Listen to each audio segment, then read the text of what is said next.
জুবিন গাৰ্গৰ মৃত্যুৰ পাছত মুক্তি লাভ কৰা প্ৰথমটো গীত কোনটো?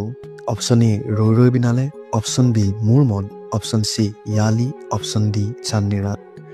শুদ্ধ উত্তৰটো হৈছে মোৰ মন। মোৰ মন গীতটো কোন চলচ্চিত্ৰৰ অংশ? অনামিকা, ৰৈ ৰৈ বিনালে, চান্দনী ৰাত, শব্দ। উত্তৰটো হৈছে ৰৈ ৰৈ বিনালে। কোন এলবামৰ বাবে জুবিন গাৰ্গে 1996 চনত চেনেল ভি মিউজিক আৰু স্ক্ৰীণ এৱাৰ্ডছত শ্ৰেষ্ঠ ভাৰতীয় পপ এলবামৰ সন্মান লাভ কৰিছিল?